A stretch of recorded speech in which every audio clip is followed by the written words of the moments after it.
Since to, since today we want to talk about, or at least I started out talking about bee math with dollars and cents, but it's this is where I was headed to, kind of to get the math topic going.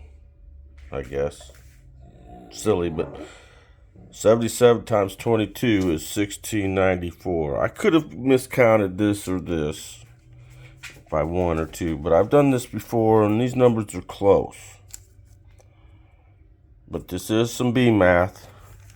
So that means there's about 1694 per side. Well, it'd be a lot easier if I just rounded up to 1700, but I didn't.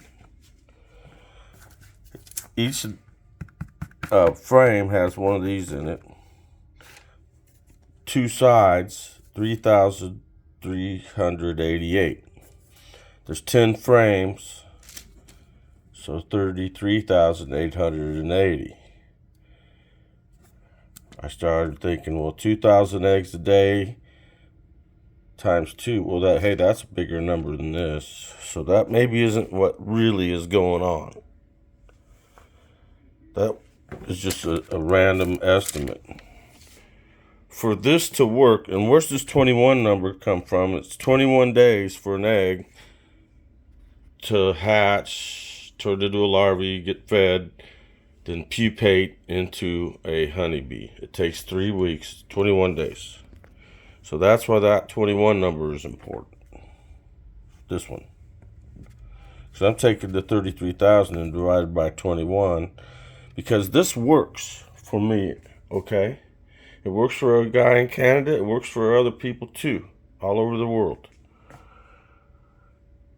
So the queen maybe is laying closer to this number per day for this to work. And that's assuming that every single cell is used for making brood. That's not necessarily true. It's probably less. So maybe this should be a little more around 1,500. That's the point of this video, is how many eggs a day can a queen lay? Well, if she was given a nice, clean brood frame that was just clean, ready to go, and she would start here in the center and then just start going in a circle and then a bigger circle and a bigger. She wouldn't have to do a lot of traveling looking for where to lay eggs. And she could just go around and around and maybe take a whole day just to lay one side of one frame. And you know, that's about right. See, because there's 20 sides. If you had a 21 frame deal, that would, 21 sides would work. But either way, you get the idea with the math. It's starting to work if this is the right number or close. So I don't know. I mean, I think a queen is capable of laying 2,000 or more eggs a day if she's given a nice wide open spaces to do it. But it's not like that in reality. Inside a beehive is full of little places where they've got random stuff stored. It's not really random, but it can be at times. So the pattern that the queen lays in isn't always a perfect textbook pattern. She gets ushered around by a group of other bees and pointed to where to lay eggs. That's a fact. I've watched it in observation hives. Excuse me, I'm going to clear my throat.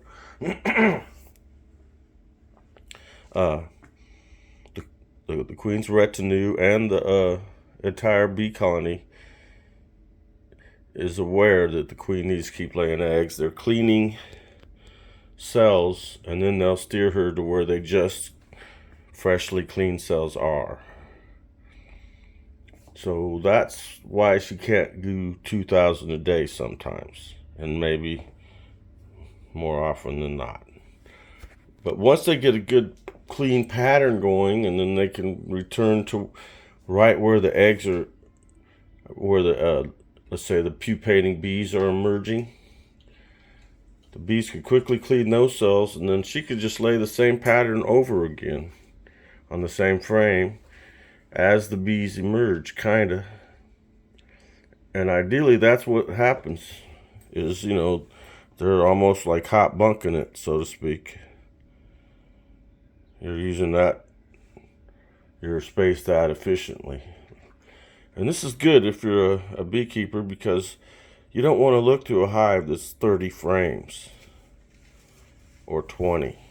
If you could just take one box, tilt it up, look under the bottom, and see, oh, it's all good, and then set it back down, that's the way to go. That's why the single brood box brood chamber is the way to go. You really got to have a lot of faith in the bees and what they're doing, because what happens is you'll set this up and then it's kind of obvious that there's a lot of pollen and stuff in their way down in the bottom. Well, as soon as you set it up in this tower, they start moving things up. The honey and the pollen and nectar and everything starts getting stored in the attic, let's say. They still keep a certain amount near the brood box, like on the rim of the edge of the frame, and keep all the stuff there to where they could feed the babies. But in general, they're using the downstairs for the nest and the upstairs for storing all the goods. And that's the purpose of the queen excluder, and why it's kind of a neat tool to have, and it makes it a lot easier for a beekeeper. You don't have to search through the entire hive, and you know the top's going to be solid honey, which is awful convenient. I could go on and on about this stuff, but I was just wanting to get down to where how many a day does the queen actually lay? About 1,500, let's say. And the reason why is because, like I said, they have to search and find in between eggs where to lay the next one. She has to stick her head in there, poke around and feel around with her antennas and stuff, and inspect and make sure it's good, and then she'll lay an egg. Get an observation hive and watch, and you'll keep track, and you'll see that this is probably real close to being right. Have a great day, everybody. God bless you. Thanks for watching. Bye-bye. Bee math class is over. Bye-bye.